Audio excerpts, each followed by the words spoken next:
muito bem-vindos a mais um episódio do Pastelaria Podcast, o podcast oficial da Spectra. Aqui com vocês mais uma vez, Natan, ao meu lado, Maria, tudo bem? Tudo certo. Todo mundo já viu o episódio, já viu... Começar a gravar em espanhol, né? Não podia, não. Acho que não vai... Pra mim não vai ser uma preparado boa, pra não. isso. Os nossos fãs da América. Tem legenda. Nossos vizinhos. Procurem legenda lá, a legenda vai ficar boa, não tem problema. Não, então pode falar. Los subtítulos. Os subtítulos. Bom, vocês já viram, hoje o episódio a gente vai falar um pouquinho sobre a importância dos estudos de degradação teórica e como a gente pode aplicar eles na prática, no dia a dia com vocês. Mas antes da gente começar a falar sobre isso e antes da gente falar sobre os nossos parceiros do episódio, segura a onda aí, Leandro. Temos uma convidada especial na mesa. Nossa, chegou o dia. Demorou, dia. houve muita força de vontade. Foi. Mas Muito ela veio. convencimento, Tem que é parabenizar uma o honra. Lucas e a Iris. Oxe, por quê? Porque supostamente disseram que vocês tiveram influência na vinda dela aqui. Na aparição dela frente às câmeras, certo, Na Maria? estreia. Não, a A gente estreia. A gente- Demorou. promoveu de todas as formas possíveis. Falou que O time tava podcast lá. é legal, Ela não ia morrer. que não vai Que dá acontecer tudo certo. nada. Eu ia segurando a minha mãozinha. Verdade. Exato. Ela pode escolher com quem que ela queria fazer. Falou você Verdade. não, Iris. Escolheu o Lulu. Já falou Olha você só, não, Iris. Olha só. É verdade, é verdade. Pessoa. Vai despertar discórdia aí no nosso time. Vamos ver se a Iris vai assistir. Fica tranquilo. Eu não vou falar nada. Mas quem que veio? Apresenta. Nossa pós-doc. Exatamente. Nossa, gente. Nossa pós-doc. Valéria. E agora, ou o sobrenome? Sandra É, Valéria. Sandra Valéria. Sandra Valéria, para os íntimos. Para os íntimos. O quê? E o sobrenome dela agora? Agora que é a prova. Calma. Vacilides. Não. Não? Vacilia. Vacili. Ó, nem roubei. Não, Vacilides. eu falei certo. Não, você falou Vacilides. Ah, não, mas eu falei Vai. certo. Aí é questão de entonação, sotaque não, ele comeu umas diferente. letras, não. Tô chupando Não, bala, vocês não Vacilides. ouviram. Não, eu falei, eu não comi ainda deixa não. eu falar. Sandra Valéria Vacilides. Ô, Valéria. Nossa pós-doc. Ou Valéria. eu não vou Ou falar. melhor, várias, Valéria. Ou Valéria. A gente pode chamar. A gente tem vários codinomes. Pra, Não. A verdade é que Valéria. tem vários nomes, né? Eu não vou Mas falar aqui, oficialmente, pra a fins da minha mãe, Valéria. senão... Tá Afins bom, da minha tá bom, mãe, tá bom. que é quem manda na realidade. Que mandem todos nós, inclusive. A gente Os recebe outros, recado. os outros nomes ficam internos aqui. Exatamente. Fica entre nós, fica entre nós. Tá bom. E também trouxemos aqui na mesa o Lucas, Lucas, que vai nosso falar um pouquinho cientista. sobre isso, sobre estudos teóricos de Doc degradação forçada. Já está preparado para fazer a palestra dele na Coreia, né? Foi na Coreia do Sul, né? Coreia do Sul. Preparado é sempre uma palavra forte, né? Coreia do Sul. Vai acontecer. Mas vai acontecer. Coreia vai do Sul e acontecer. China. Tô pronto, tô Preparado. pronto. Exato. É. Então, Preparado sempre tá. aí ele falou um pouquinho disso nas apresentações e vai falar um pouquinho disso aqui também. Então, antes de você fazer a pergunta para Valéria, quem que é a Valéria? Leandro, Eu já quais falei, são os Sandra nossos Valéria Valéria. quais são os nossos recadinhos aí? Primeiro recadinho. Bem-vinda, Valéria. Ó o recadinho, Muito obrigado. recadinho É a um caminho mais. sem volta, se É. vai querer ver. É, agora. A participação da Valéria é um oferecimento de Actions Research. O Sérgio vai amar. Ele vai adorar. Tá vendo? A Actions conseguiu colocar uma pós-doc aqui na mesa para falar, tá vendo? Graças a Actions Research, a Valéria tá aqui. Que a Valéria tem um padrão de qualidade nas entregas dela, Exato. igual a Action. Quer um padrão? Onde você vai no padrão?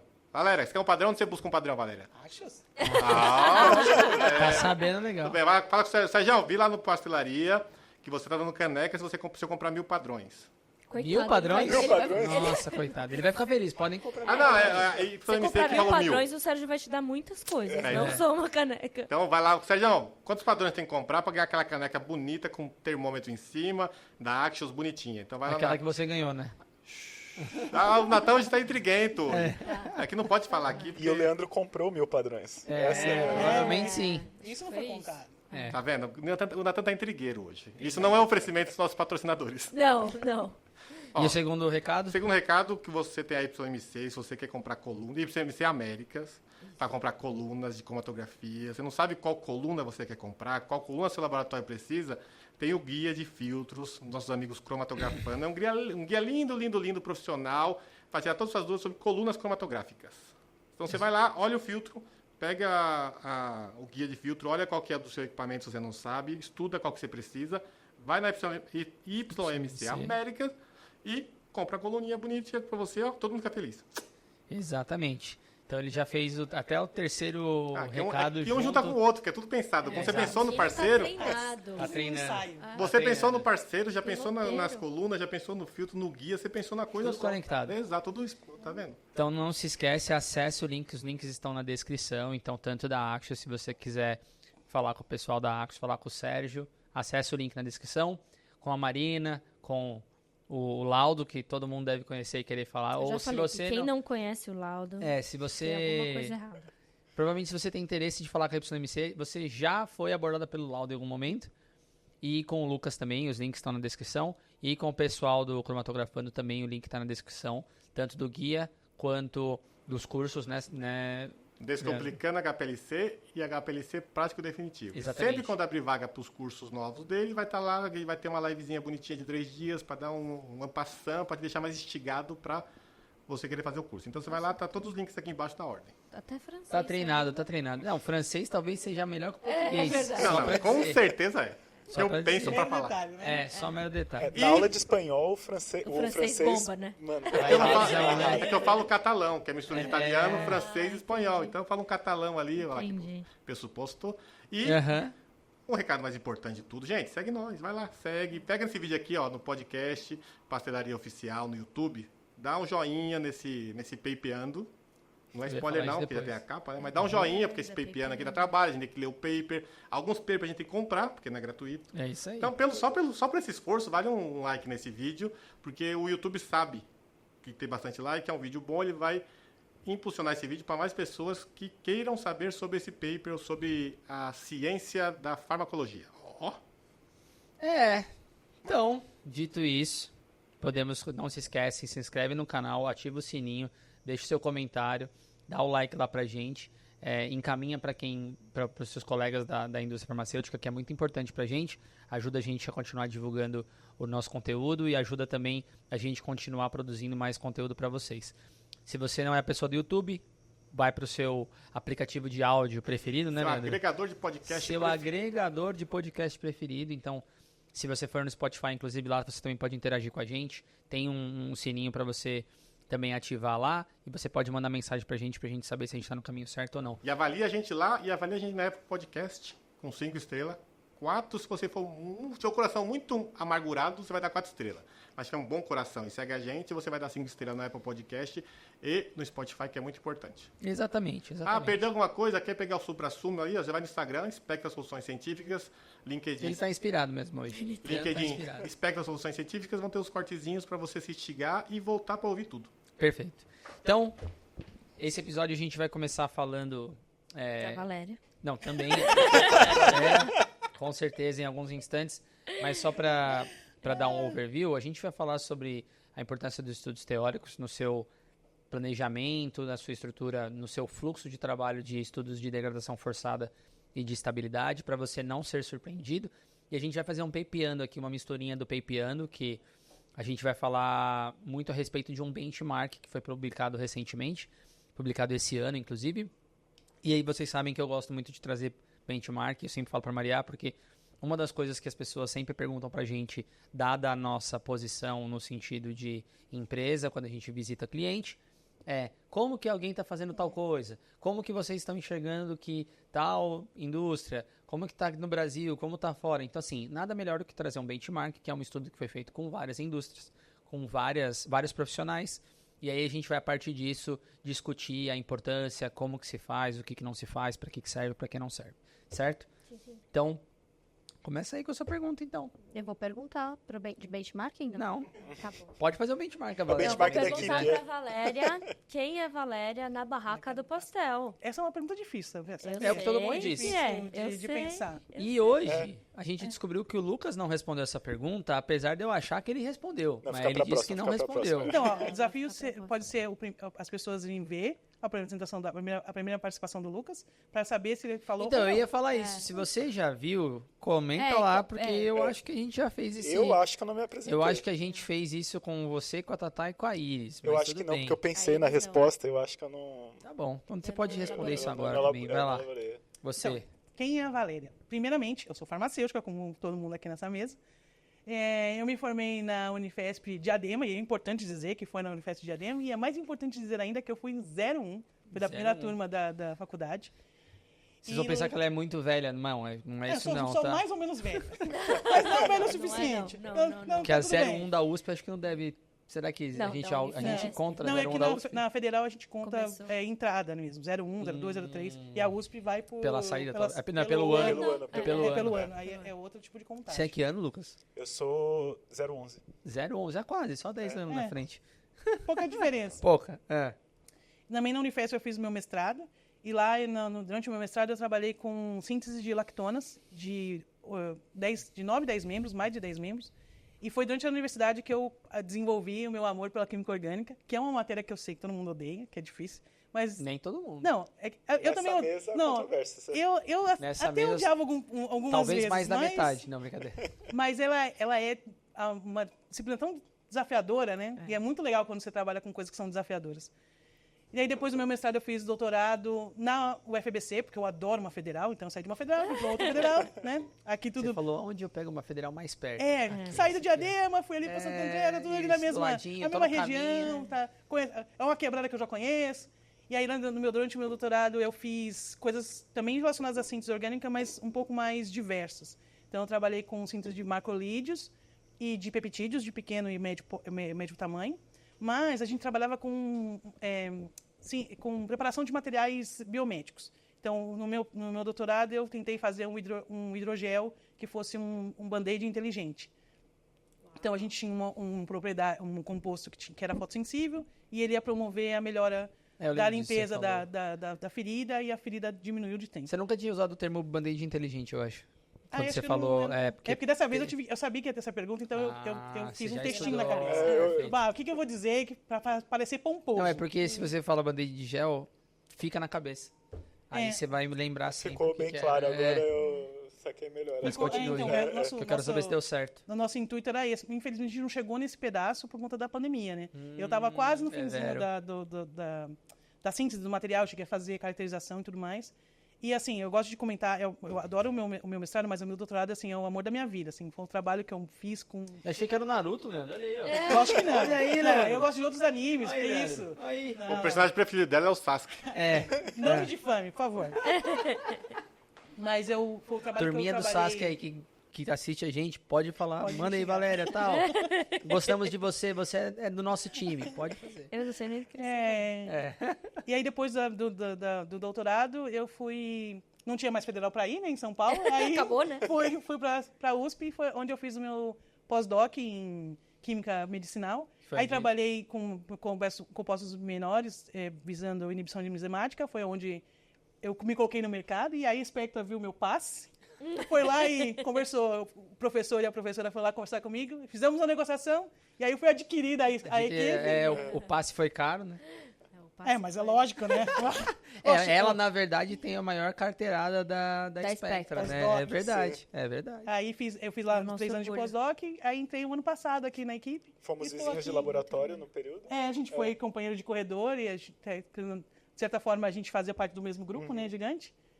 E meio que por conta desses conhecidos todos, eu cheguei aqui o ano passado e estou nessa maravilhosa família desde então. E demorou um ano para ela poder Sim.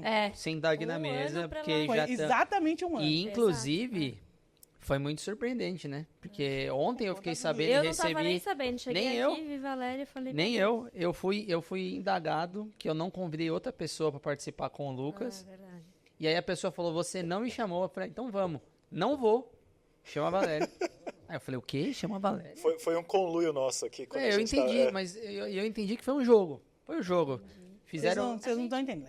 A gente tem uns esquemas. Cara. Não, tá demais esse Eu estou time, com- cara. Essa é a tomando hora que a conta gente dos corações. entende que como Não, CEO nada. Como, assim, gestores da empresa, a gente não sabe mais nada. A que gente não acontece fica aqui mais, dentro. provavelmente.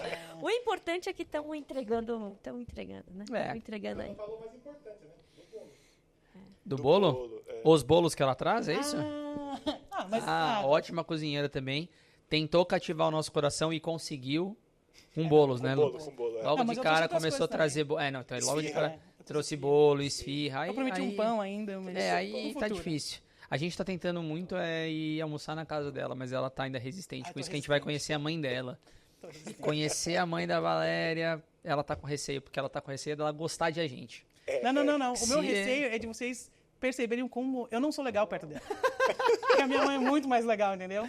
Então, é o Eu que quero que dizem. vocês continuem me achando muito legal. É o que dizem, que a mãe da Valéria é bem legal. Mas a gente segue, o Lucas, ele tá se sentindo triste, Lucas? Não, eu deixo pra próxima. Tem certeza? Tenho certeza. Você quer uma só sim. pra você? Eu quero uma só pra Tá mim, bom. eu quero seu destaque. Então tá bom. O ego aqui, Meu amor, essa Tá empresa batendo aqui... aqui em mim. Essa empresa aqui, o que não falta é ego. Mas, então, o paper que a gente vai falar hoje, o Leandro vai colocar aqui na tela para vocês, mas ele é o In Silico Prediction of Pharmaceutical Degradation Pathways, a Benchmark Study Using the Software Program Zenit. Zenit é a ferramenta da LASA, é a ferramenta que a gente utiliza para fazer predição de degradação. E esse paper, assim, de modo geral, antes da gente entrar nos pormenores dele, é uma ferramenta, é um paper que foi feito com várias pessoas, vários membros da LASA, e eles é que fazem o benchmark do uso da ferramenta. E aí, portanto, a gente vai avaliar de modo bem direto o poder preditivo da ferramenta e como você pode utilizar isso no seu dia a dia. Mas antes, eu ia falar para a Maria contar um pouco na sua experiência, aonde que o Zenit entra, e dado que a gente assistiu, que a gente fez os últimos 2 episódios que a gente fez sobre balanço de massas e sobre endpoints, a gente falou muito de fluxo de trabalho.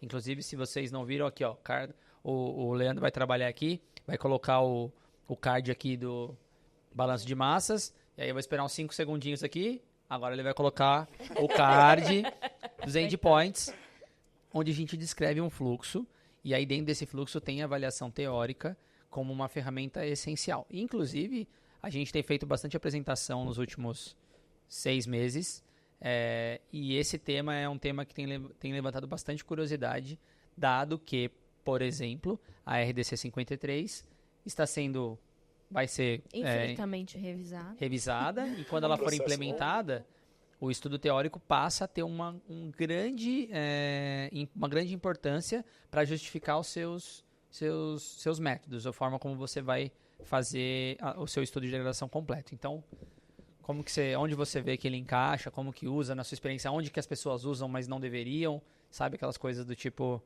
Então, segue. Na verdade, o estudo teórico, né, de degradação, para a gente começar ali o início, né, do desenvolvimento do método indicativo de estabilidade, seguir para estudo de degradação forçada, balanço de massas, etc., ele é algo que vem sendo praticado, ou deveria, né, ser praticado, desde a publicação da 53 em 2015. E a gente percebe que, com o passar do tempo, ele foi ganhando mais corpo, foi ganhando mais relevância e tal. E eu acho que um ponto importante a gente falar aqui da relevância dele, então acho que esse é um grande foco aqui desse episódio, né? Porque muitas vezes as pessoas negligenciam o estudo teórico da degradação. Negligenciam por N questões, né? Por falta de tempo, a gente sabe que é corrido, porque já começou a parte de desenvolvimento analítico, já foi para o estudo de degradação forçada, e assim, ou já conhece a molécula, enfim. E esse estudo acaba ficando negligenciado dentro de todo esse processo e acaba sendo feito, muitas vezes, simplesmente para cumprir um checklist, para cumprir a RDC 53. Então, eu diria, até pelas discussões que a gente vem tendo acerca de impurezas, desde nitrosaminas, que vem impulsionando muito esse conceito que eu vou falar, mas um conceito já descrito no ICHQ3D, principalmente, é a avaliação do risco, né?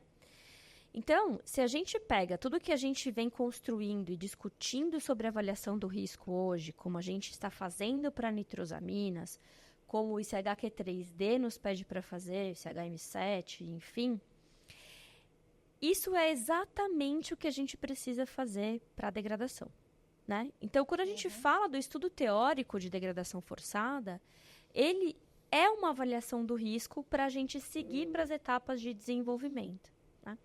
Então,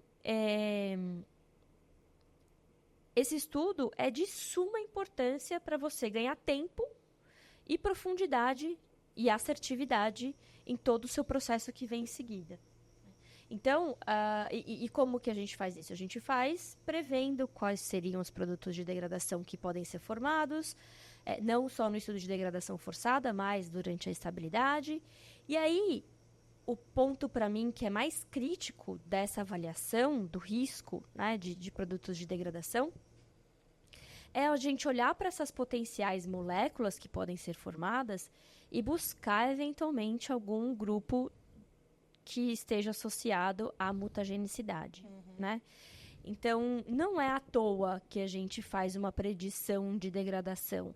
Não é à toa por N motivos, né, da parte analítica, mas principalmente porque se existir alguma possibilidade de formação de uma impureza mutagênica, ela precisa ser tratada de uma maneira mais específica, né? Então, eu acho que até hoje eu nunca vi alguém ou alguma empresa, ou enfim, esses estudos, ou a gente como comunidade científica e tal, discutir esse lado da importância do estudo teórico de degradação.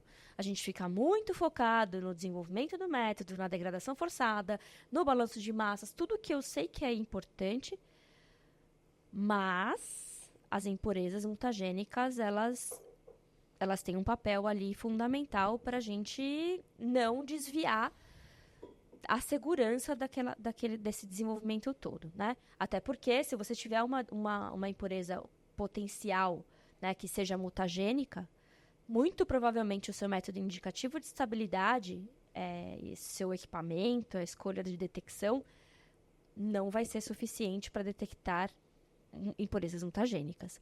Então, esse é um ponto. É a partir dessa avaliação que você tem uma tomada de decisão e escolha do que você precisa buscar. E é claro, né? A gente tem a química orgânica não à toa, temos os nossos especialistas aqui, 3 em química orgânica na mesa. Não, é só a Valéria. Foi contratada para isso. Não. Temos toda essa equipe aqui, né? E mais as pessoas que ainda tem que são especialistas nisso. É importante justamente para prever essas degradações, e a gente também conta com ferramentas para otimizar essa avaliação, né? Então, como o Zenet, que a gente vai falar hoje. Então, acho que gostou desse? Não, tá bom. Ele sempre manda fazer isso 1 segundo antes de começar o podcast. E eu chego aqui com meu coração para compartilhar com vocês as dores. E eu já vou lançar a pergunta para os dois aqui, porque eu até faço isso nas minhas apresentações, acho que o Lucas deve ter visto. É muito fácil, quando a gente pensa numa molécula simples, propor as degradações que vão acontecer. Sim. E lembrando que degradação aqui são reações químicas convencionais, só que geralmente quando a gente pensa em reações químicas, a gente pensa reagente A com reagente B, que vai dar um reagente C. Quando a gente pensa em degradação, a gente tem um reagente, que poderia ser o reagente A, e ele vai levar a uma quebra, que vai formar B e C, ou ele vai formar só o B, ou até mesmo a gente vai ter a interação do reagente A com alguma outra coisa, decorrente do meio ambiente, enfim. E quando a molécula ela é simples, é fácil. A gente aqui poderia propor quais são as possíveis reações, quais são os mecanismos mais fáceis, para onde está indo, mas ainda assim reações complexas como oxidação, que a gente estava discutindo aqui antes de começar, já começa a ficar um pouco complicado. Mas ainda beleza, você ainda tem a capacidade de fazer. Mas agora quando a gente pega um paclitaclicel, quando a gente pega uma molécula, um antitumoral recente que poderia ser... um negócio com 1000 gramas por mol, assim. Então, que a gente está falando de uma molécula muito grande, uma bleomicina da vida, um antibiótico. Aí já começa a ficar bem difícil. E aí eu pergunto na experiência de vocês, que vocês acabam usando software, talvez mais o Lucas do que a Valéria, mas qual a facilidade de quando você tem um software, e aqui a gente não precisa falar o Zenit em si, tá? Eu estou falando sobre a facilidade de fazer predições se você tem um sistema que vai construir para vocês a molécula que você tem, as possibilidades, né? Considerando moléculas complexas, recipientes, impurezas, porque tem isso. A gente tem que levar em consideração as reações que elas vão acontecer. Só as condições convencionais, aí tem a condição convencional com recipiente, condição convencional com recipiente e impureza do recipiente. Então, assim, na experiência de vocês... E até é legal esclarecer um pouco isso, né? Porque também a gente intitula produtos de degradação não só os produtos da quebra do ativo, né? Que é algo que a gente pensa ser mais comum, mas também os produtos de interação do ativo com recipientes e com impurezas de recipientes, né? Então, quando a gente falar produtos de degradação aqui, tenham em conta que a gente está falando produtos de hidrólise, oxidação da molécula ativa e também de interação com recipiente e interação com impurezas dos recipientes, né? Então, isso acho que é uma nomenclatura muito ruim para esses produtos de interação, mas, enfim, é a forma como a gente usa isso hoje. E aí eu deixo para vocês, na experiência de vocês, como vocês veem isso, se é mais fácil, não é? Qual que é a experiência? Eu particularmente gosto de traçar até um paralelo com o ICH-M7, nesse caso. Então, quando a gente está fazendo uma avaliação de ICH-M7, você usa 2 sistemas, um estatístico e um especialista, para tentar estabelecer se aquela molécula que você está analisando tem um potencial mutagênico ou não, né? E é sempre uma análise em sílico que a gente faz. Só que essa análise em sílico, ela exige um expert review. Então, ela precisa de alguém que vai lá, analisa e vê se aqueles alertas que estão sendo gerados são válidos ou não, né? Se eles são aplicáveis nesse caso. Quando a gente está trabalhando com o Zenit, é mais ou menos a mesma coisa, porque você tem uma ferramenta em sílico que vai facilitar a sua vida, porque você não precisa ter todo o conhecimento químico do mundo para entender o que vai acontecer. Ele já te apresenta algumas soluções e aí o seu conhecimento químico entra como expert review no caso. Exato. Então você vai lá, aqui ele está sugerindo essa oxidação, mas essa oxidação vai acontecer pensando que vai ter um antioxidante como um recipiente? Talvez não necessariamente. Qual que é a extensão que isso vai acontecer? Isso acontece, por exemplo, até se a gente está pensando numa impureza mutagênica. A impureza mutagênica pode ser sugerida pelo Zenit por um caminho improvável, que você não considere relevante. E aí é que entra realmente a gente para fazer esse expert review. Isso facilita muito a coisa, porque você pode usar menos a cabeça para química e usar mais para uma análise e para trazer realmente para os nossos clientes o que vai ser relevante para o caso deles. Que é a identificação do risco. Exato, que é agregar o nosso valor, trazer o risco, exatamente. Não, rapidinho, eu acho que também uma questão em relação a usar o software é pensar também que o software vai te dar possibilidades de ligações ou de compostos que talvez na mão você não pensaria. Porque você está falando sobre interação recipiente e IFA. Mas e quando o IFA se degrada e um pedaço desse degradado interage com o IFA também? Porque isso é uma coisa que a gente talvez não leve em consideração. Já caiu, talvez ele não vá ser relevante. Mas pode acontecer. Na minha experiência mais bancada. Dentro da bancada, qualquer coisa acontece dentro do frasquinho ou dentro do balão. Então a gente acaba tendo pouca imaginação como recurso humano. Sim. E aí a ferramenta ela traz para a gente esse lado de dar todas as possibilidades, ou a maioria das possibilidades, para que a gente faça a peneira de forma mais consciente. Não, super concordo. E eu ia dizer que, ainda dentro disso, é importante lembrar que eles defendem aqui, eles falam exatamente disso, da complexidade da ferramenta, e eles defendem aonde que deveria ser utilizado, ou poderia ser utilizado, idealmente, os estudos de degradação teórica, né? Então, eu vou pôr na tela aqui uma figura que a gente adaptou aqui e traduziu em português. Eu acho que a gente traduziu em português. Não, Leandro vai traduzir aqui.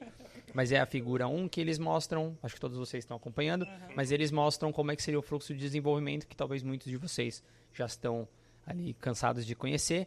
Mas tudo começa ali com os estudos de degradação forçada. Nos estudos de degradação forçada é onde você conhece os seus degradantes, você tenta interpretar o mecanismo, e aqui eu disse tenta, porque eu não sei se todo mundo, de fato, vai a fundo para entender o mecanismo do qual o seu produto ele é degradado, mas ali você tem informações, então, do mecanismo.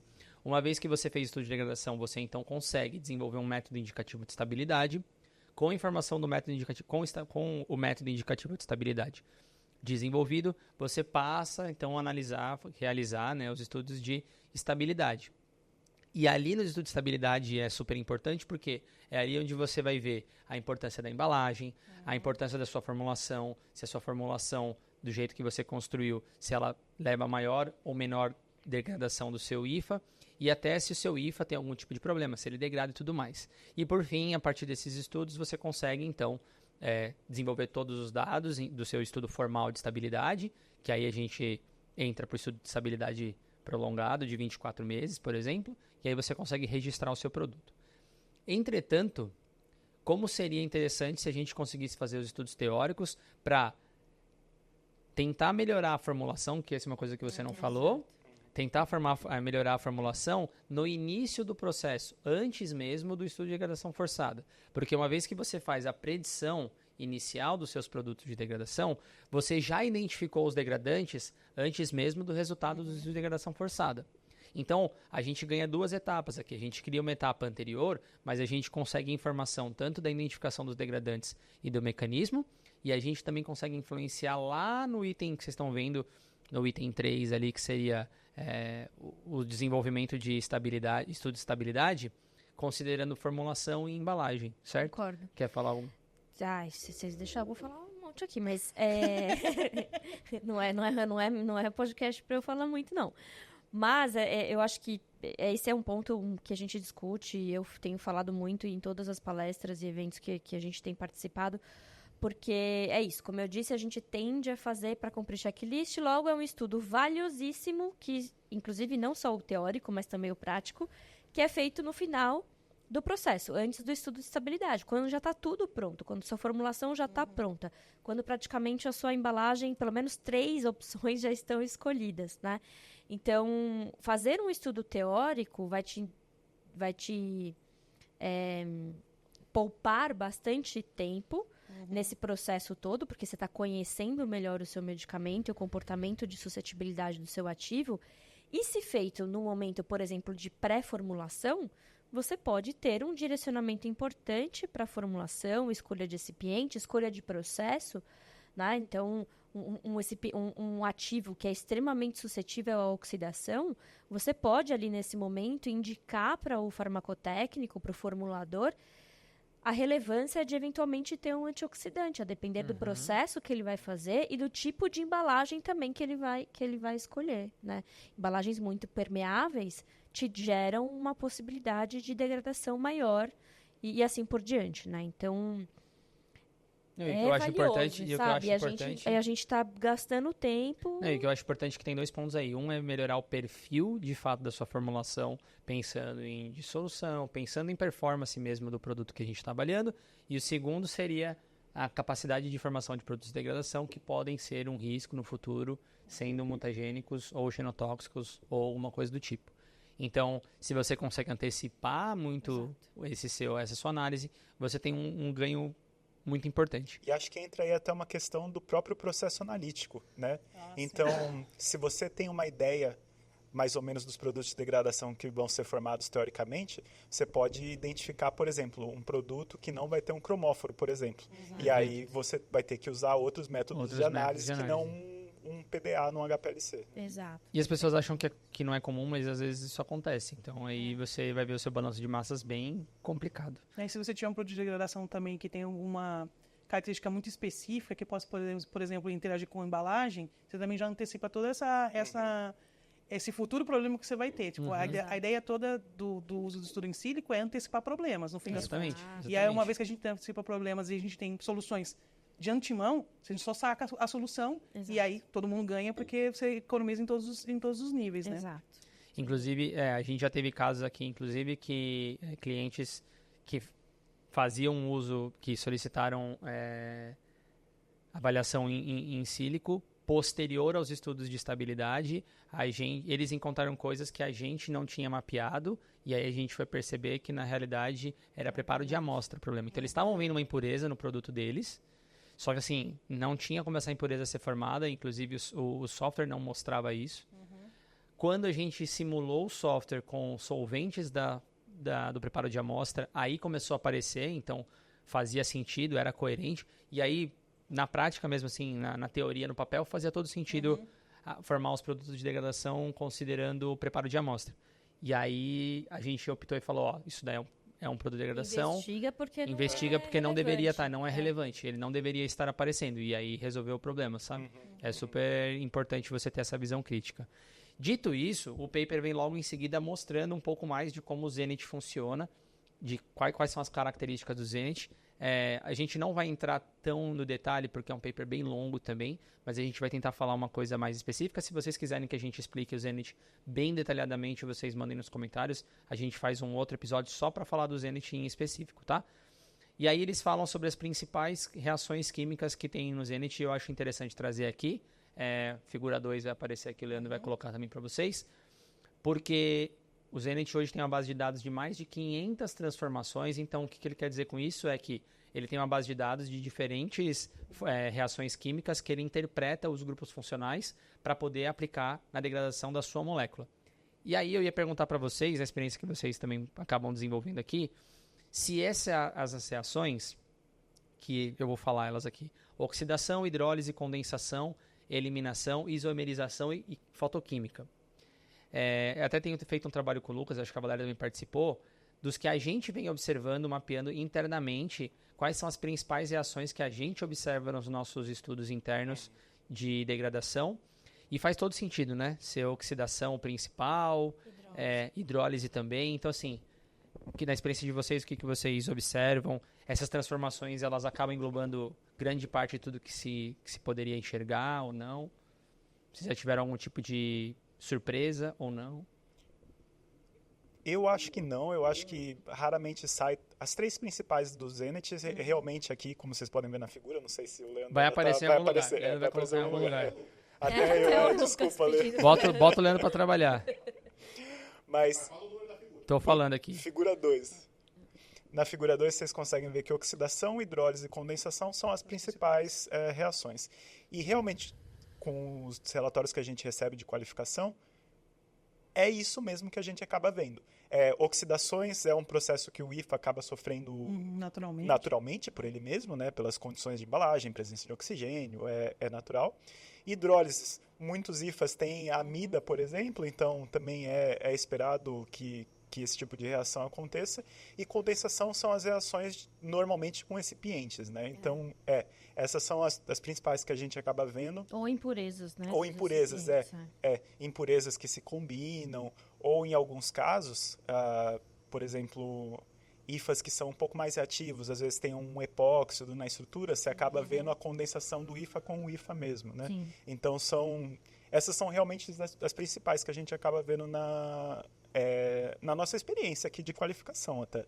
Então, o Zenit considerar ter uma base maior para essas três transformações realmente está de acordo com o que a gente... É coerente. Uhum. E é coerente quando você olha pelo outro lado. Se você pensar pelo lado do ponto de vista sintético, a gente quase vai usar esses três conjuntos para fazer os compostos. Então, a gente usa muita oxidação para fazer compostos, a gente usa muita hidrólise para pegar uma coisa e transformar em outra. Então, no fim das contas, para ir e para voltar, a gente está no mesmo campo de jogos de reações, que são as mais comuns e não tem de onde fugir. Essas três vão acontecer com mais frequência. Eu acho que de todas as três, de todas as que estão aqui, a fotoquímica é que é a mais, talvez, relegada, porque é um tipo de química que a gente quase nunca usa mesmo, e a maior parte dos IFAs, dos produtos acabados que a gente vê, eles estão muito bem blindados, né? A embalagem... Então, a gente sabe que esse tipo de produto de degradação, ele vai ser naturalmente minimizado, porque tem todo um conjunto de preparo de embalagem que normalmente já vai ser pensado, independente do IFA ter problemas com essa transformação ou não. Então, faz sentido a gente ver ela ali no cone, ela é bem pequenininha. Sim. Eu E ia a- dizer... Fala. Não, pode falar. e apesar de ter um interesse grande até na fotoquímica, É, quando eu a ia falar gente... isso. eu ia... O futuro, talvez, a gente veja eu muito trabalhei mais com reações de fotoquímica, fotoquímica. Mas Inclusive, tem literatura comparando. Eu vou fazer essa análise só por desencargo de consciência, que é as reações mais utilizadas na indústria farmacêutica e essas reações aqui. Vamos ver se vai A bater gente mesmo. pode fazer isso, a gente pode fazer isso Vai ser tudinho. interessante. Fala.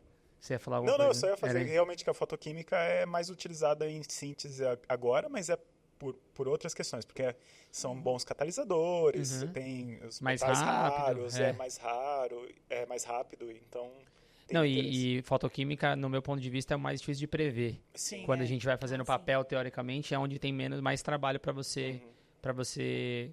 E não é comum que qualquer pessoa, ou até um químico comum que vai chegar que não teve tanta experiência com química, com fotoquímica, que vai olhar lá e vai falar, pô, vai formar isso aqui ou isso aqui. Até porque impureza metálica, quando vem da formulação, de recipiente e tudo mais, a gente não sabe exatamente o que vem ali dentro, então você tem que propor, assim, muita muita coisa, coisa. né? Sim. Então acaba ficando bem complexo. Bem mais complexo isso aí. Exatamente.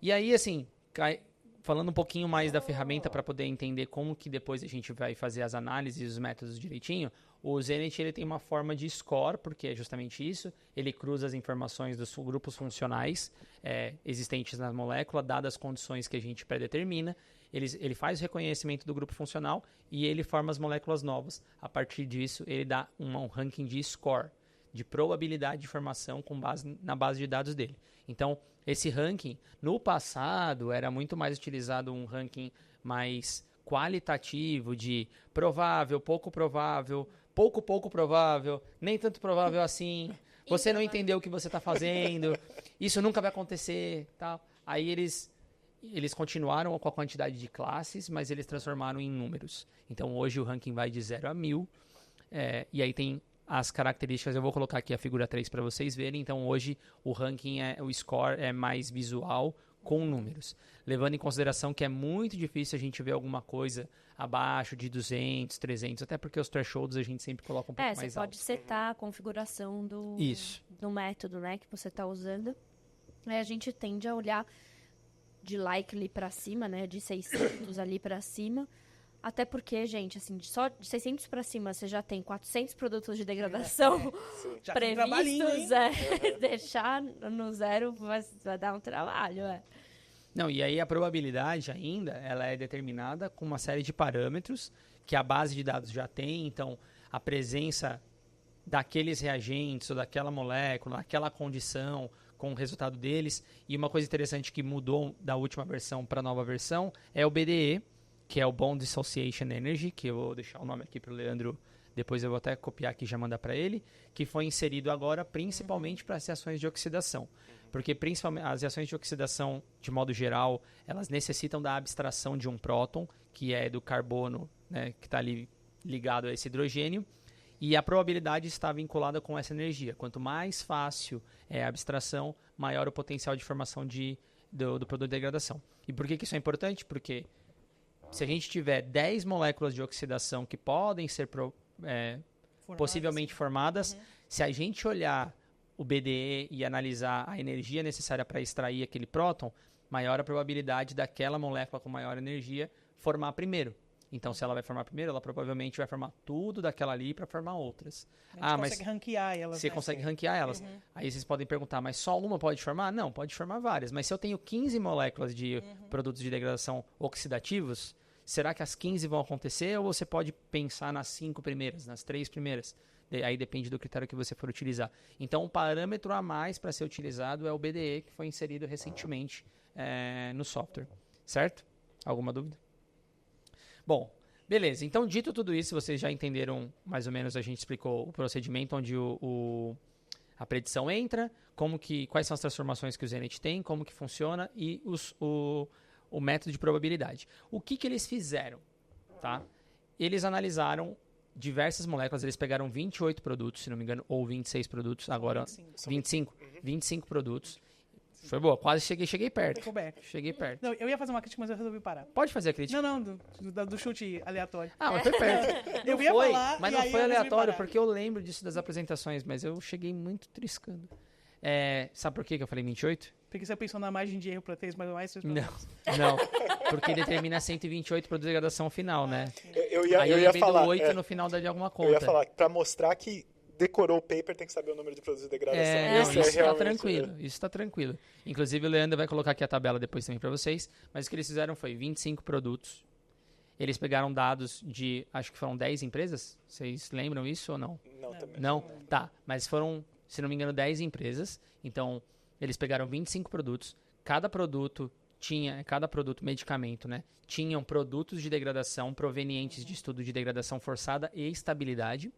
Então, e totalizou 128 produtos totais.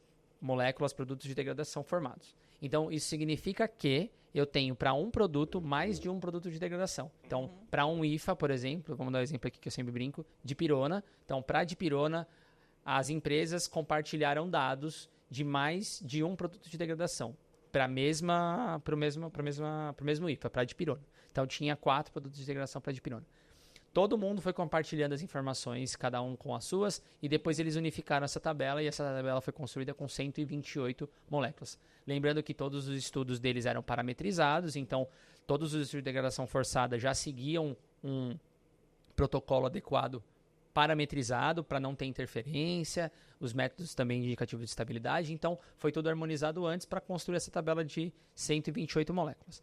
Uma vez que isso foi feito, eles começaram a rodar as predições no Zenit de todas as 25 moléculas, com os seus respectivos smiles corretamente e tudo mais. E aí o Lucas pode falar do estresse que é pensar em smile ou em int ou em outra forma de... Nossa, é mesmo. Porque a gente está fazendo um estudo semelhante com uma base de dados que a gente tem aqui internamente na Spectra. E Smiles é muito legal quando você quer ver a estrutura, quando você quer mandar a estrutura para alguém, mas ele não jogar no Wikipedia. Jogar no Wikipedia, mas ele não é o único. Aí é um problema identificar se o Zenit fez o produto de degradação ou não. Correto. Aí você tem que usar outras linguagens. Não é uma impressão digital. Não é uma impressão digital, Não é. E aí é muito interessante, eu pedi pro Leandro colocar a tabela aqui de quais foram as moléculas exatamente, assim, a gente não sabe quais foram as moléculas, mas a gente sabe as quantidades aqui, mas é interessante começar a pensar que eles rodaram isso, e aí eles têm um método específico para eles simular no Zenit, então eles tentaram buscar um método que simulasse a degradação forçada, e aí dentre eles aqui está a tabela 2 que o Leandro vai colocar para mostrar para vocês, mas as condições envolviam então temperatura a 80 graus, pH de 1 a 13, quer dizer, de 1 não, 1 e 13, para simular condições de hidrólise ácida ou básica. Água, presença de água, então o software permite que você coloque presença ou ausência, então você vai considerar hidrólise, por exemplo. Presença de oxigênio, porque envolve a oxidação, motivos óbvios. Metais, então tem alguns tipos de metais, por exemplo, como cobre e ferro. Iniciadores radicalares, e isso é importante, justamente pensando na RDC 53. Então, a presença de iniciador radicalar também. Peróxido, que é uma outra forma da gente pensar em métodos oxidativos, e que também está na RDC 53. Luz, para fotoquímica. Então, vocês observam que fechou todos os parâmetros de degradação em meio ácido, meio básico, hidrólise, oxidação por todas as vias que a RDC 53 prioriza e fotoquímica, né? A degradação por luz. E aí, o software permite você escolher alguns dados específicos para melhorar o seu método ou não. Eles determinaram que eles iam analisar 400 produtos de degradação com base nessas condições totais por condição. Então, não apresentou mais que 400 por degradação, porque senão vai ficar muita coisa também. E eles analisaram comprimentos, que eles chamam comprimento de análise de degradação, de até 2 steps, ou seja, degradação primária e secundária. Claro que poderia ter steps adicionais se fosse necessário, mas eles pensaram nisso. E o score foi de, no máximo, 400. Lembra a probabilidade que a gente falou? 400. No mínimo, desculpa. No mínimo 400, que é aquela probabilidade que a gente estava falando de formação, que vai de 0 a 1000. Então, ele pegou basicamente só 400 moléculas, e essas moléculas elas tinham uma probabilidade acima de 400 dentro do score, certo? E aí tem um método de calcular, você quer falar, Lucas, o método que é o de calculação do L do low step ou multiple step? Ah, sim, e eles também acabaram ao final, comparando os dois métodos que eles têm de calcular o score. Então, o primeiro método para calcular o score é você pega o menor score da via inteira. Então, se você tem uma degradação secundária, você pode ter uma reação que, isolada, né, pensando nessa reação isoladamente, ela pode ter um score de 900. E a reação seguinte tem um score de 700. Nesse caso, o score global é 700, porque a probabilidade de levar à formação daquele produto é a menor probabilidade do processo. Sim, né? exato. A outra forma de calcular o score, que o Zenit também deixa disponível, é você calcular multiplicando os passos. Né? Então, Que esse é o multiply, esse é o né? multiply. Dado o nome, multiply. Muito criativo. Que aí você multiplica. E aí, com isso, se você tem, por exemplo, muitos produtos de degradação, você consegue ter um ajuste mais fino da probabilidade. Então, você consegue realmente ranquear de uma forma melhor e não só categorizar com o menor passo. Né? Perfeito. Só lembrando que o Zenit, ele olha etapa a etapa, então ele dá essa probabilidade, como o Lucas falou, de etapa a etapa, e não necessariamente esse valor de etapa a etapa é o valor global, porque você pode fazer essas duas formas. Então, tem diferença também aqui, e eles descrevem tudo bonitinho no paper, como funciona e tudo mais, são os exemplos. A figura 5 exemplifica o que o Lucas... Exatamente. Que ele fala que eles olham o score etapa por etapa, e depois como que eles unificam tanto no LSL, que é o método... o lowest step, que é o que a gente estava falando, e o multiplied, que é o MSL também, que tem as somatórias, como o Lucas falou. Certo? Então, com base nisso, eles começaram então a avaliar se a base de dados, com as informações experimentais, era possível ser predita utilizando o Zenit. E aí, o que foi muito interessante, eu já vou direto aqui para a figura número 6, que é o resultado. E eu acho muito interessante ver esse resultado, porque assim, dos 25 compostos que eles tinham, eles conseguiram 7 ou 8, aqui deixa eu até contar, 1, 2, 3, 4, 5, 6, 7, 8. Dos 8 deles, eles conseguiram prever 100% dos produtos de degradação. O que isso quer dizer? Vamos lá, voltando ao caso da dipirona. Se eu tenho uma dipirona e eu tenho 4 produtos de degradação formados pela dipirona, o Zenit foi capaz de prever os 4. Então, assim, ele preveu 100% e foi capaz de prever 100% dos produtos de degradação formados. Tem casos... produtos de degradação relevantes formados na estabilidade. Isso, não necessariamente só na estabilidade. Pode ser na degradação forçada, porque a base de dados veio de degradação forçada e estabilidade. Então, ele foi capaz de prever os produtos de degradação experimentais que a equipe acabou fornecendo para eles, que as indústrias forneceram. E isso é muito interessante porque mostra o quão é confiável. Tem experimentos que eles acabaram prevendo. Por exemplo, a dipirona tinham só 2 produtos de degradação. Eles conseguiram interpretar os 2 e conseguiram mapear os 2, 100%. Mas eles provavelmente conseguiram, 10 moléculas para aquele IFA. Isso significa que ele fez uma predição um pouco maior, mas ele encontrou os 2 que são necessários. Portanto, 100% também.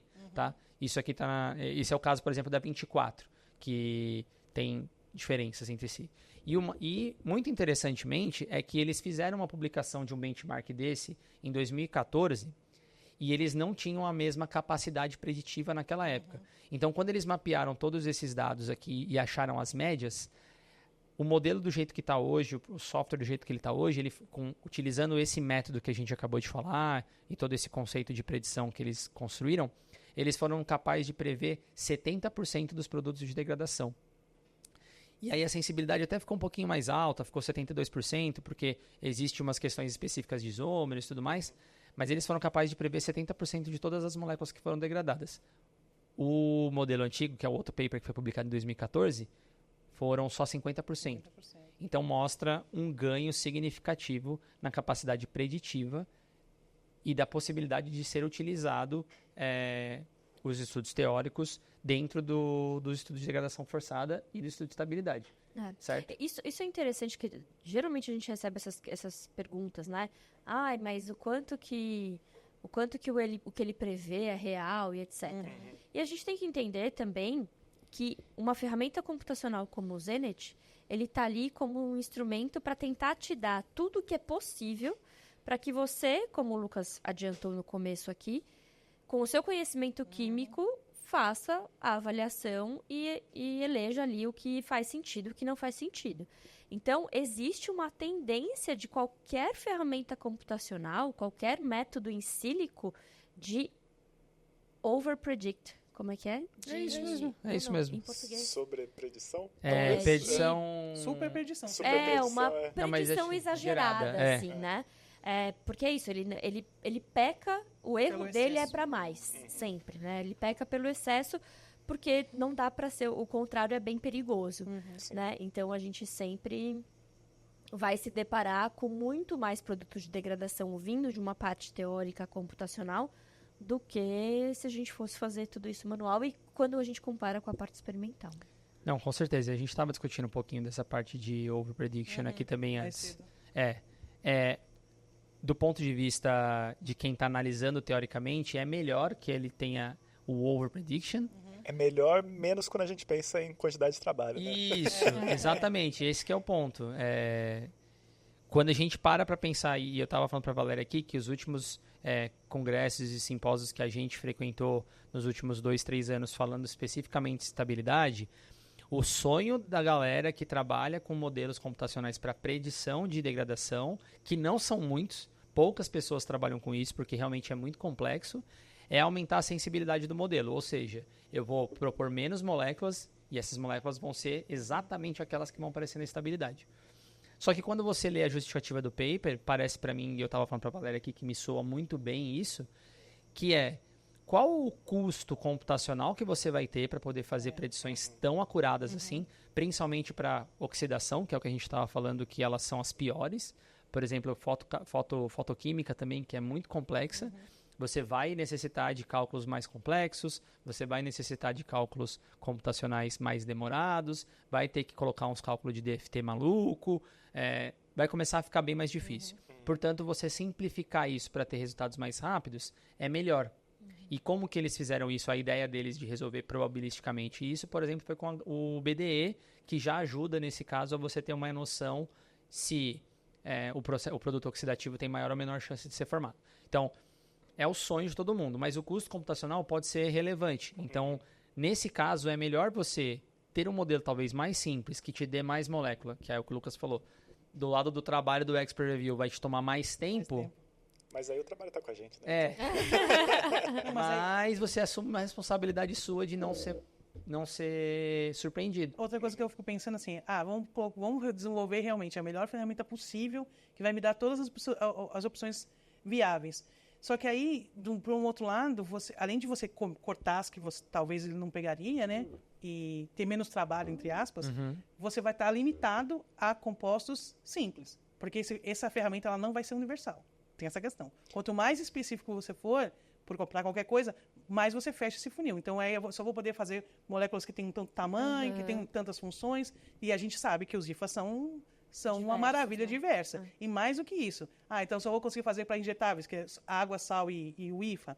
Porque se eu tiver alguma coisa que tem 1 milhão de recipientes, e tem IFAs que tem medicamentos que você pensa assim, nossa, onde está o IFA aqui? Tem tanta coisa nesse prato, aonde está o meu IFA? Então aí a gente também vai perder a coragem nesse sentido. Então eu acho um sonho muito, a gente discutiu isso mais cedo, eu acho um sonho que não é viável. É bom sonhar, mas visar isso como um objetivo, acho que é pouco prático, porque você vai perder essa flexibilidade que o Zenit tem, por exemplo, total. De olhar para qualquer coisa em qualquer situação.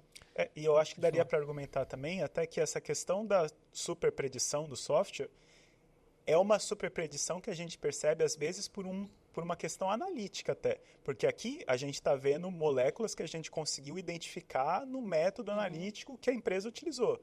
Pode ser que outras moléculas tenham sido formadas e o Zenit poderia ter predito elas. Então tem uma questão aí do que você consegue ver versus o que é teórico também. Então às vezes o teórico previu corretamente, só que o analítico não cumpriu, né? Não exato, chegou ali. Ou a molécula é muito instável também. Pode ser também. E aí ela formou, brilhou e morreu. Exato.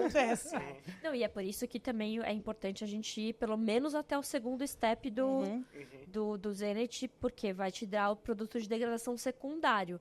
Então, isso é uma coisa que é importante, porque eu sempre vejo, assim, nas discussões, não força tanto a barra na degradação forçada para não gerar produto de degradação secundário.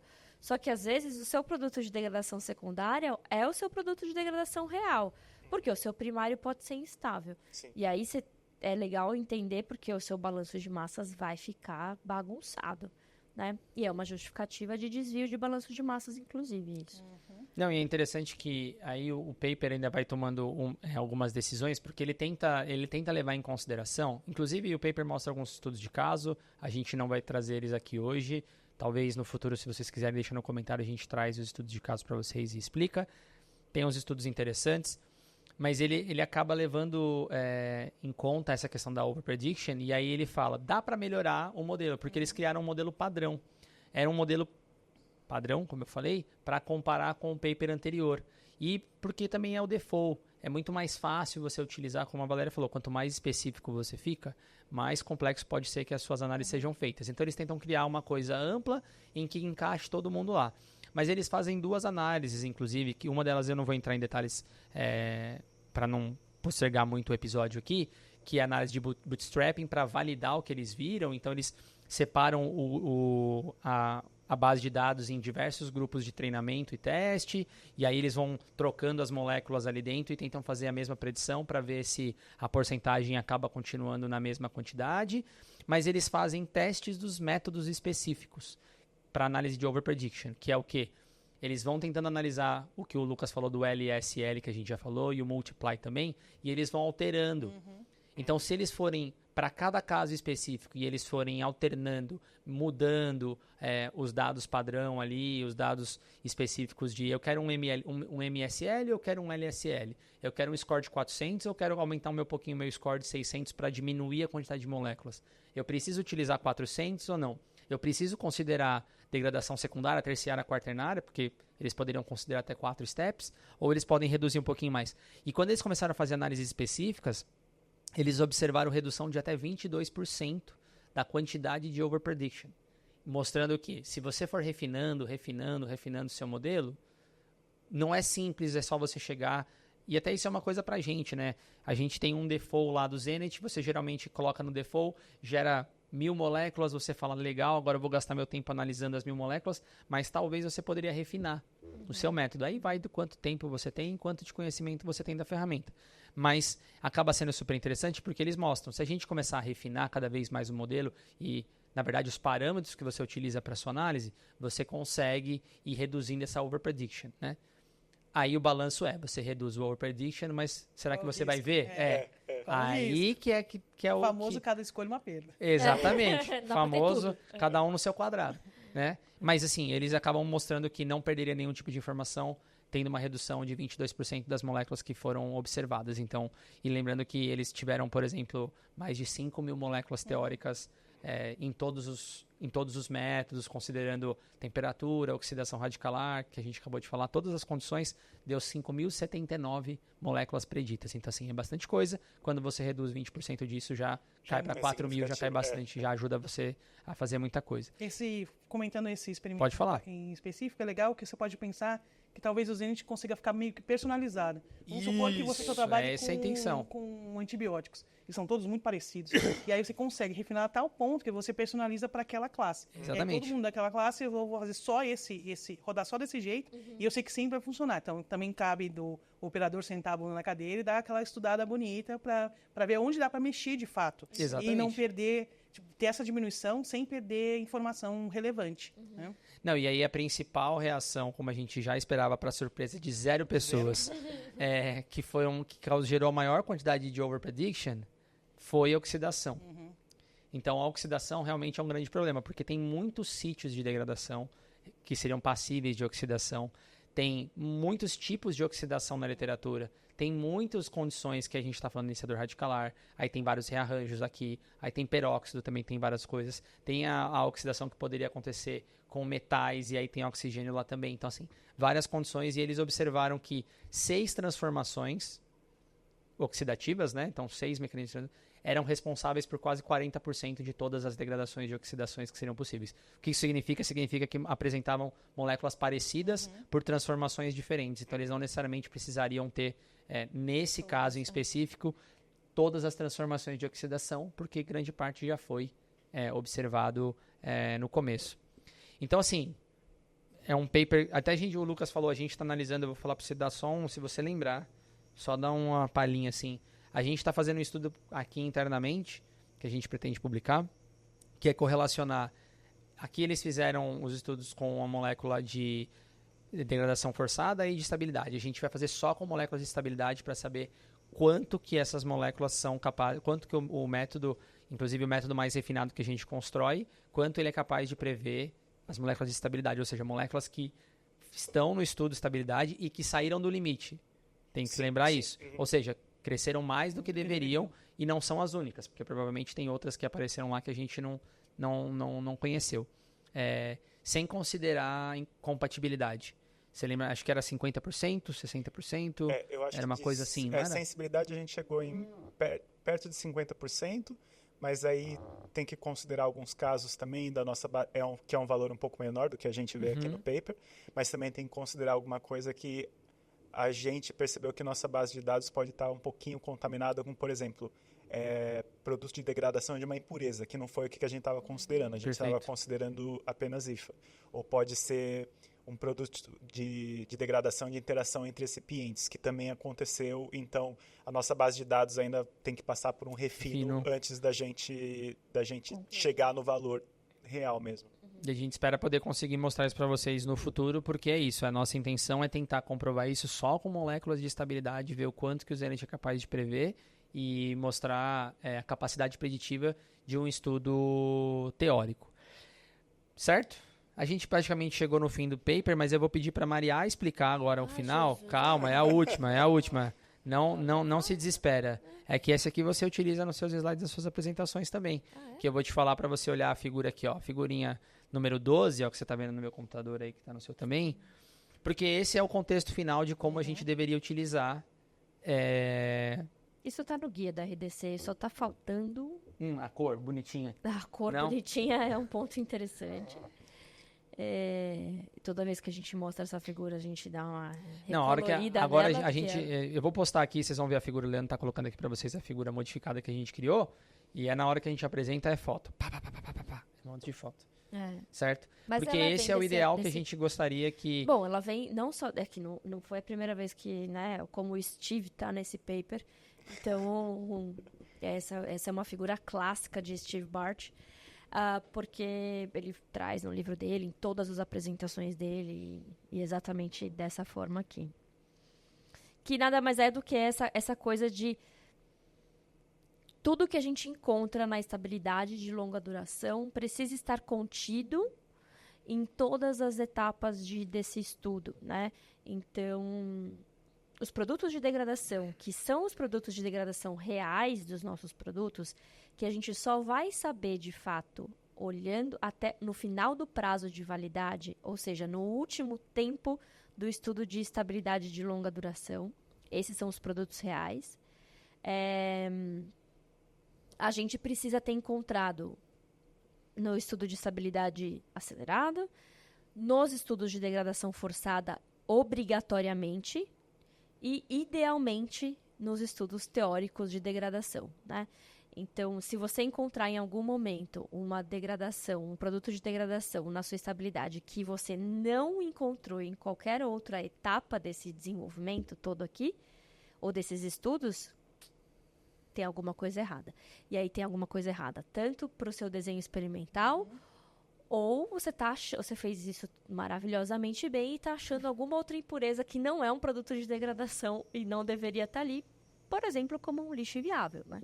Exatamente. Enfim, então... esse aqui, eu costumo dizer que degradação tende a ser mais simples porque você precisa encontrar a origem desse produto de degradação em algum lugar. Se não encontrou, vai ter que encontrar a origem, né? Enfim, que não seja na degradação forçada. O que não acontece, por exemplo, com lixo viáveis, né? Mas esse é outro chopp para nós tomar aqui nessa mesa. né? Perfeito. Em Assunto cenas outro dos dia. próximos. É outro. É outro show. Assuntos dos próximos capítulos. Mas a gente já vem ressaltando aqui, a gente apresentou isso ao longo do ano em algumas das nossas palestras, da preocupação da interação dos produtos de degradação com lixiviáveis. Já está começando, a gente tem acompanhado isso. Já começou a ter publicação desenvolvida. Devo dizer para vocês que principalmente biológicos vêm com esse problema bem forte. A gente já viu publicações em relação a isso também. É interessante que o Zenith seria capaz de prever também essas moléculas, desde que você conheça quem é o seu lixiviável, conheça seu extraível. Então é mais importante você também conhecer um pouco mais sobre esse assunto. Temos episódios aqui também falando sobre isso. Talvez a gente tenha que voltar a falar sobre isso, hein? Fica a dica aí. Trazer Valéria de novo eles têm aqui. que pedir, né? A gente não recebe. Não desse assunto de produto de degradação, tem várias coisas que a gente pode falar mais de estudos teóricos, que são realmente quais são os principais mecanismos de degradação, como que você pode utilizar isso na prática para poder fazer a correlação com a sua degradação, considerando os seus métodos. Tem bastante coisa que a gente não falou, mas a ideia era trazer uma visão geral sobre como você utiliza o método preditivo, confiar no seu método preditivo. Se você não fizer num software, faça de cabeça, mas faça um método preditivo, aplique. Só não garantimos que você vai ser tão eficiente quanto um software que tem 531 transformações. Então é importante você utilizar análise preditiva para interpretar o seu espaço teórico, porque como a Maria falou, você não pode ser surpreendido, tá? Então, a gente até apresentou, o Lucas apresentou um trabalho também na LASA, nos eventos da LASA, mostrando o potencial de moléculas que seriam formadas. Você participou também dessa união de formação, né? A gente fez tudo junto. Fez juntos, né? Quais são a probabilidade de formação de moléculas capazes provenientes de processos oxidativos? Quais seriam a probabilidade de risco de moléculas mutagênicas? E o risco é relativamente alto, que é quase 40%, se eu não estou enganado.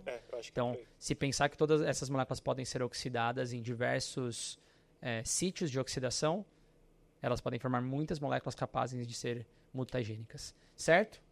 Encerramos assim, então, esse episódio. Convidamos a Valéria para voltar. Valéria. Será que teremos Bem-vinda, novamente? Você ilumina a nossa Ai, Será gente, que teremos então, novamente? Por favor. Mas eu estou sempre volte presente sempre. no espírito. Não, às vezes você... Não, no às vezes espírito você não, não- Às vezes você tá tá presente sempre aqui aqui. também, Às vezes eu estou fisicamente também. Exato. Na a maior maioria parte das dos vezes casos, ela tá aqui. fisicamente aqui. Ela só não queria Eu vir estou nas frentes da câmera. escondidinha, sentado ali no cantinho. Então, se você gostou da Valéria aqui, pede ela de novo Olha pra só. gente, por favor. Porque o Lucas, vocês já estão acostumados, já viram várias vezes. Carne Ele já mole. apresentou o programa, tem que voltar a apresentar de novo, né? Já fiquei sabendo, inclusive, a Iris já me falou que quer vir apresentar outra vez aqui. Então, quem sabe faz uma mesa Lucas, Iris e Valéria. E aí a gente aposenta. Não, eu vou Porque ficar ali do outro lado a gente também. escuta o tempo inteiro nas nossas caminhadas aí, parecendo os comícios, né, os políticos. A gente tá parecendo os políticos fazendo campanha pelas ruas do Brasil. Mas a gente escuta aqui o Lucas e a Iris como apresentadores desse podcast. A gente já escutou mais de uma Temos vez, isso que é o pior. Uma potencial Isso aqui é o pior. substituição. É que a gente já escutou podcast tantas vezes que a gente já Consegue sacou emular. qual que é o... a Até o vibe, som, né? Até o... Aí, Sim, já- Então, e eles ficam treinando, vocês não sabem, mas É. eles ficam treinando. Até no o começo. gesto a gente... A mãozinha. Aí, enfim, é isso, gente. Antes de ir embora, não se esqueça. Segue a gente lá no YouTube, deixe seu comentário, ativa o sininho, dê o seu like. É muito importante pra gente que vocês continuem interagindo com a gente e consumindo os conteúdos para que a gente continue sabendo se a gente está no caminho certo ou não. E passar a palavra para frente. Isso é um projeto que depende de vocês também para que isso aconteça. A gente vem recebendo muitos comentários bacanas nas nossas viagens, da importância do podcast, e todo lugar que a gente vai, grande parte das pessoas conhecem o podcast, então a gente fica muito feliz, mas a gente também recentemente descobriu que tem lugares que o podcast ainda não chegou e vai precisar que vocês nos ajudem para que a palavra continue sendo cada vez mais passada à frente. E lembrando, totalmente gratuito, é só vocês assistirem, terem o tempo de vocês, lavando uma louça, Lavando é a o que eu louça, faço, lavo uma varrendo o chão. louça, varrendo o chão. Indo Aí pro eu vou no lugar. Spotify, porque aí eu não É. consigo prestar atenção. Mas lavando uma louça, eu boto aqui na minha frente assim, fico ali lavando, vendo. Então, Só cuidado pra louça não ficar mal lavada. eu só não faço isso com Ou pro taça de celular vinho. cair no... não, o vibra. celular cair Não dentro me da liguem de pia domingo pela cheia. manhã. Não me liguem, porque vibra, cai, é super ruim. E também no Spotify, então não esqueça. Ou, como diz o Leandro, nos seus agregadores de... Como é que é, Leandro? Podcast. De podcast favorito. Então, o Spotify tem a nota das 5 estrelas, né? É o Spotify que tem as 5 estrelas. Então, dê as 5 estrelas pra gente, que isso ajuda a gente bastante. Tem comentário, o que mais? Apple Podcast. 5 estrelas também. Se for dar 4, o Leandro fala pra não dar, porque não vale a pena. Não vai lá fazer esse esforço pra você mesmo. Fique ouvindo a gente no YouTube, certo? Nossas redes sociais, termina. Espectro Soluções Científicas, Instagram, LinkedIn e Pastelaria Podcast, Spotify e YouTube. Perfeito. E aí, foi bom? Foi tranquilo. Foi tranquilo, né? Não era, você achou que ia ser pior, tal? Não achei Qual que que era a ia ser pior. Achei que ia ser expectativa? maravilhoso, porque nós estamos com companhias maravilhosas. Entendi. Seria Eu maravilhoso. Então tá gostei bom. desse episódio, eu achei- Puxa o saco. Olha, não fala isso, não fala isso. Não se esqueça, se você é do time do Sasuke, manda mensagem pra Valéria, por favor. Olha, muito obrigado, viu? Essa era a frase que eu gostaria de terminar e não falar sobre... Mas eu vou Deixa falar. o Pasteiro, gente. Eu vou falar. Ressalta Pasteiro aí pra nós. Como o Pasteur dizia, que o acaso favorece as mentes preparadas e que alguma coisa desse singelo vai debate ser. seja o acaso Usa. que você está Usa a preparando, degradação ele está precisando. E se você for da turma do Sasuke, manda mensagem pra Valéria. Até o próximo episódio. Tchau. Tchau.